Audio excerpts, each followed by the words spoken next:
report of ocular manifestations of IBD actually came by Dr. Crohn himself. And he reported 2 cases of patients with ulcerative colitis who had severe pain and photophobia and corneal ulceration. So that was published in 1925. Now, you probably have covered that in your morning talks, but the etiology of IBD, as you know, is multiple. There have been some studies linking it to the NOD gene, probably some already talked about. Microbiological agents and immune dysregulation, particularly increased TNF-alpha and interferon gamma is at the heart of the pathophysiological mechanism of IBD. And I would say the ocular manifestations are very uncommon in IBD compared to possibly other extra GI manifestations such as skin and rheumatology. But by and large, the most common ocular complications we see are episcleritis, scleritis, and anterior-uveitis. There are other manifestations as well in the retina and the optic nerve, but they are much less common. So it seems that patients who have ocular manifestation of IBD usually have colitis rather than iliitis or ileocolitis. And a significant proportion of these patients will have other extra GI manifestations such as arthritis and dermatological manifestations as well. Well, 50% of the patients who can develop more than one ocular complication, which means that patients can develop uveitis plus scleritis, for example, in the same setting. Again, the pathophysiology of the ocular manifestation of IBD is probably thought to be due to circulating immune complex, antigen-antibody immune complexes. And it seems like this is probably why patients who have colonic involvement rather than ileal involvement are much more susceptible. And it's not because with the damage to the GI mucosa and the colon, this would release bacteria and microorganisms, and this will somehow elicit an immune response, inflammation, and the formation of immune complexes. Finally, patients with eye involvement and Crohn's disease also have higher prevalence of HLA-B27 haplotype, which put them also at a higher risk for development of uveitis and some of the other rheumatological manifestations as well. So this is episcleritis, and what you see is you would see the redness here, and there are different types of episcleritis. The eye is coated by the conjunctiva, and underneath the conjunctiva we have the episcleral vessels. So what would you see is you would see dilatation, ejection of the episcleral vessels, which can be either nodular, as in this case it's almost like a nodule, or it can be diffuse. Okay? And because it looks like scleritis, which we will talk about soon, one way to tell them apart is by putting topical phenylephrine on the eye. And these vessels blanch, and this means that this is episcleritis. It's not scleritis. This is another picture of a patient with episcleritis, and you can see if you use a Q-tip, cotton tip, and you move these vessels, they will move, whereas they will not move in the case of scleritis. Plus, these patients, they have mild pain as opposed to scleritis, in which they have much more severe pain. In some patients, this can indicate disease activity. So you can use that actually to know whether the patient has active disease or not. Again, another picture. This is episcleritis, and this is a nodular form, and this is a diffuse form of episcleritis. The treatment for episcleritis is often using teardrops and topical non-steroidal anti-inflammatory. For mild cases, for severe cases, we sometimes use systemic non-steroidal anti-inflammatory and topical steroids. And again, most of these patients would have probably already getting treatment for the disease using the anti-TNF alpha antibodies, so this can also be used as a form of treatment in patients who have resistance disease to these previous measures. Now we come to scleritis. So this is scleritis as opposed to episcleritis, and it's less common than in inflammatory bowel disease. And these patients usually have severe pain. Pain is much more deep and severe. When we see these patients in the clinic, most of them, 50% of them, will have some kind of underlying rheumatological disease, either a vasculitis or some type of collagen vascular disease. So we always work them up and try to investigate to see if they have an underlying disease. This condition has much greater morbidity than episcleritis, so therefore it needs more aggressive treatment. And episcleritis can be either anterior, the anterior part of the eye, or it can be posterior. It can be classified also as nodular and diffuse. And there are non-necrotizing and necrotizing forms as well. So this is what happens when you have necrosis of the sclera. You have thinning of the sclera, and you'll see the underlying uvea of the eye being exposed here. The treatment for scleritis is, again, using non-steroidal anti-inflammatory steroids. In some cases, we may have to use immunosuppressive agents, either antimetabolites or alkylating agents. And again, in exceptional cases, we may have to use the anti-TNF drugs as well. Anterior uveitis is another ocular manifestation of inflammatory bowel disease, and in clinical practice, this will probably be the most common complication that you would see because episcleritis tend to be mild and patients probably won't bother showing up in the clinic. But these patients, they have severe pain, they have photophobia, and this is usually how they present. And I don't know if you can see here. This is what we call as a hypokion, which is basically a collection of inflammatory cells in the anterior chamber of the eye. And you can see that the cornea looks a bit hazy here. And if you use a slit lamp, a body microscope, you will see inflammatory cells as well. The type of uveitis in this patient tend to be insidious and sort of low grade, evolving over several months. Many patients will experience recurrence even if you successfully treat them. The majority of patients, the anterior uveitis tends to be anterior. However, in 30% of the time, it can be posterior and it can affect the retina and the choroid. This is a table just to sort of differentiate between all the conditions that we talked about. And as you can see here, in iritis or uveitis, patient will have photosensitivity, blurred vision. Episcleritis, the pain tends to be minimal, whereas in scleritis, the pain tends to be more severe. Episcleritis and scleritis in general is more common than anterior uveitis and inflammatory bowel disease.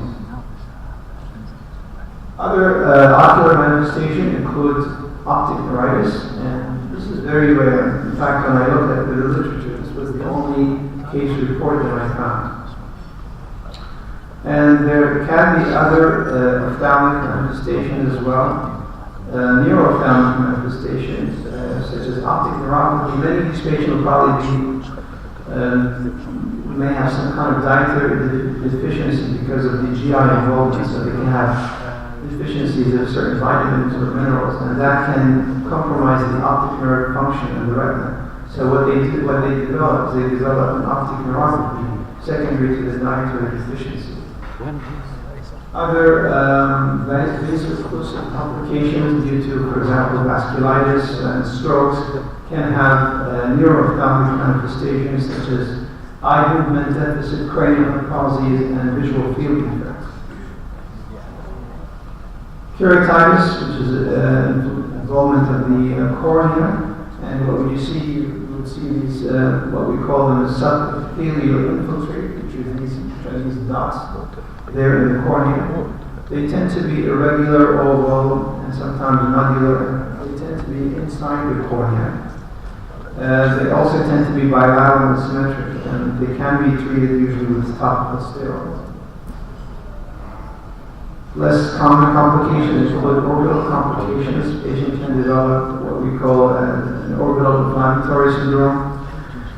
And they present with proptosis, pain, and they typically respond to steroids. Now, the important thing here is to differentiate them from orbital cellulitis, which is an infectious condition that would require prompt treatment with intravenous antibiotics. Again, retinal complications are much more rare. The patient can develop retinal vascular events such as retinal vascular occlusion and a serious detachment of the retina as well has been reported. Cystoid macular edema is important because it can be associated with uveitis in these patients.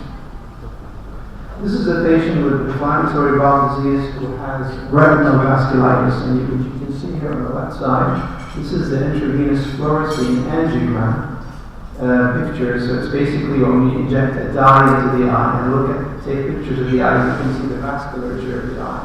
And what you see here, you'll notice that there is staining of the vessel indicating vasculitis. Here, you will see some whitening around the retinal vessels, some hemorrhages here, and some retinitis. So this is the hallmark of retinal vasculitis in a patient with inflammatory bowel disease. This is cystoid macular edema. On the left side is a picture that we've taken with a machine called OCT, which is a machine that we can use to take pictures of the eye, and it will show you nicely the layers of the retina here. So the dark areas here, these are areas where there's fluids in the retina. And on the right side, you can see the pattern here. That's why we call it microcystic, because it's almost like a collection of cysts.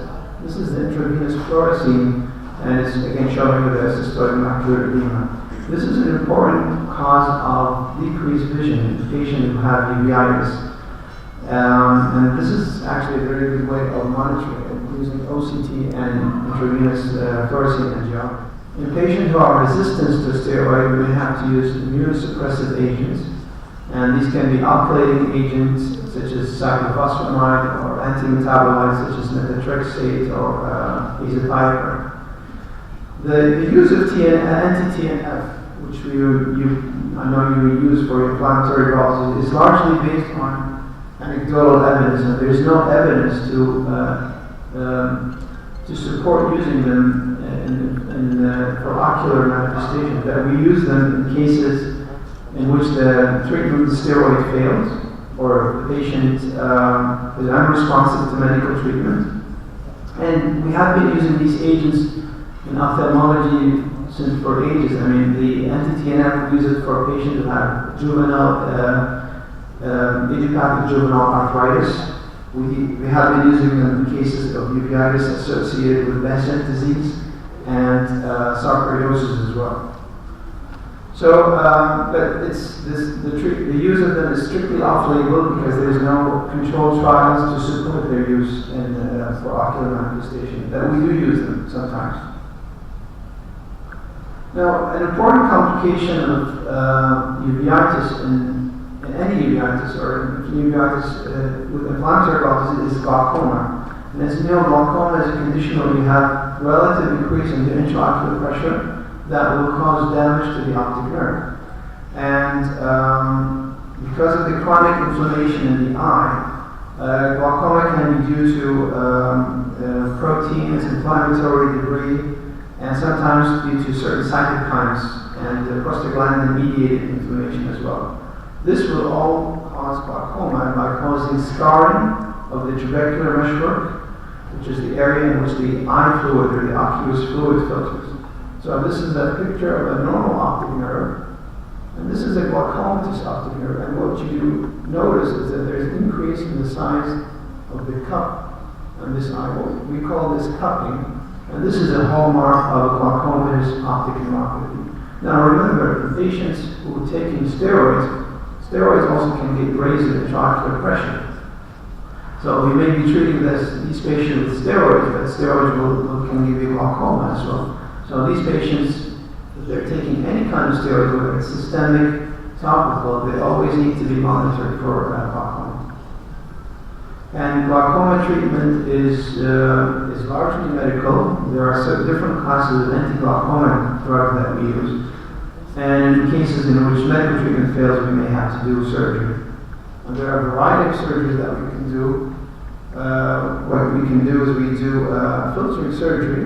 This is called trabeculectomy, and it's basically essentially making a hole in the eye, partial thickness hole in the eye where some of the fluid, the aqueous fluid can filter.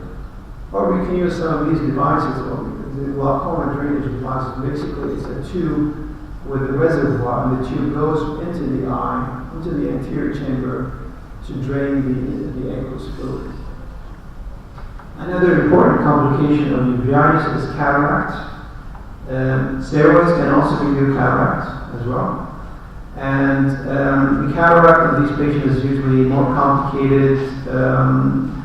Patients who have uveitis need to be controlled extremely well before doing cataract surgery to counter any rebound post-operative inflammation.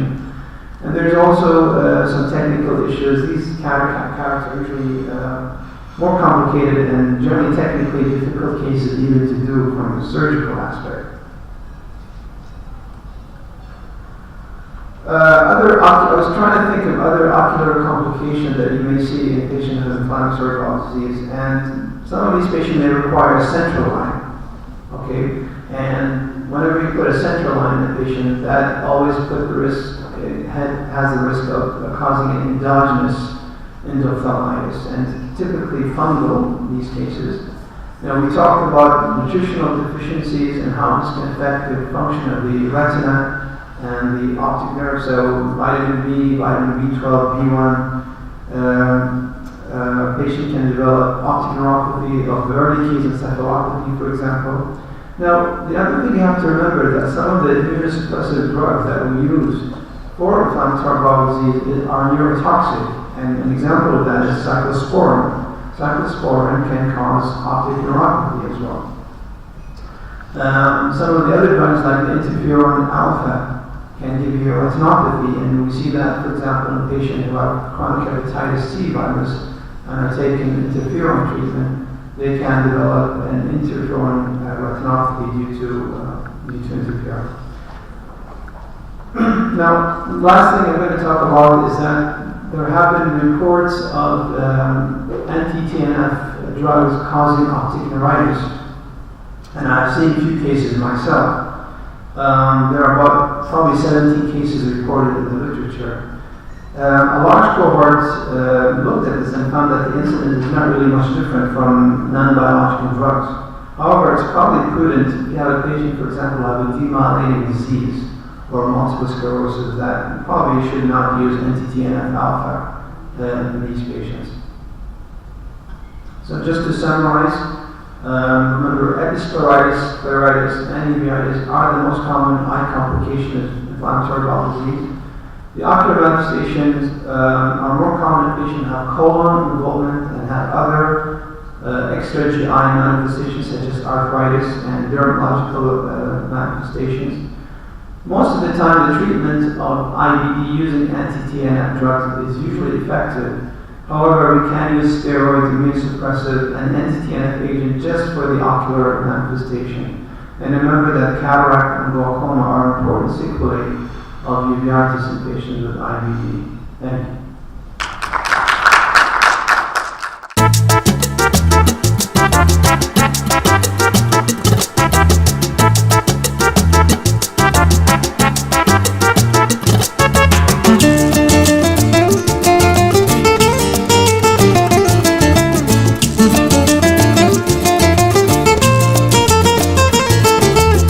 Thank you.